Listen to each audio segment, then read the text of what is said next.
With Herman Cain out of the race, is Michele Bachmann poised for a second surge? And is there a biblical precedent for electing a woman president?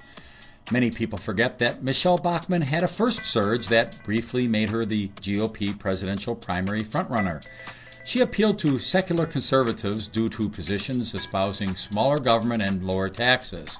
And she appealed to Evangelical Christians who loved her unashamed positions on issues of faith. Today I'm filing my paperwork to be the Republican nominee for President of the United States.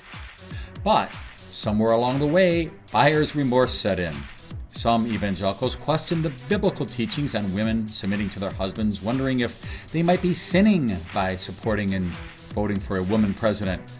So the question is there a biblical precedent for having a woman president? Yes, in a word, Deborah. The book of Judges in chapters 4 and 5 explains an eerily similar pattern to today's economic and political state of the United States of America. Ancient Israel had fallen on tough times. They had rejected Yahweh God and embraced the ways of the world.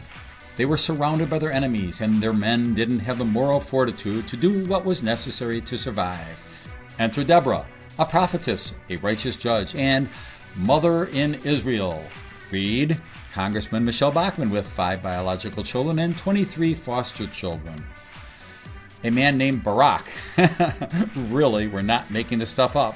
Barak was supposed to lead the Israelites to fight evil Jabin's Canaanite army commander Sisera. But Barak wimped out, refusing to go unless Deborah went with him. So Deborah stepped up to the plate and led the charge, but prophesied that the glory of the battle would go to a woman.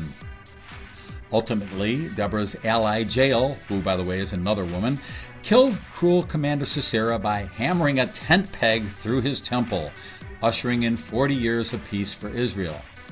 The conclusion? There is a biblical precedent set for God sending a woman to do a man's job when a man isn't willing to boldly go and get the job done. And today, in our quest for a moral champion, we have witnessed a long line of conservative men who have had their shot but failed for one reason or another. Rick Perry, for instance, entered both barrels blazing but floundered in the debates. Herman Cain went from frontrunner to perceived moral failure.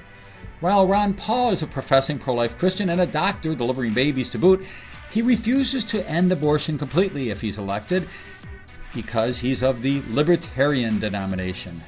So that leaves important moral matters like abortion and drug use to individual states to decide. Hey, how's that working for you?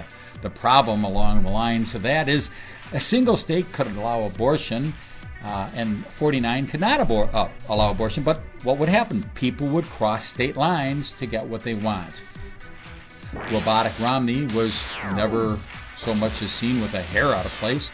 He's got double trouble because of 2 problematic areas to Christians. Number 1, he's a Mormon, and number 2, he's a liberal. At least according to a lot of people who remember his record from Massachusetts. And with Herman Cain quitting amidst suspicions of moral failure, how on earth will Newt Gingrich survive such a similar situation? Public scrutiny will be there over cheating on his first wife and marrying his mistress, and then only to cheat on his mistress-turned-wife again to marry another?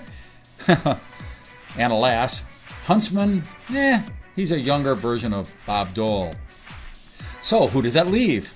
Rick Santorum and Michele Bachmann. Now, while Santorum stands for the right issues, he has proven to be a bit shaky in the heat of battle, inexplicably backing a string of liberals, including the infamous liberal Republican Arlen Specter in Pennsylvania, instead of the staunch conservative Pat Toomey.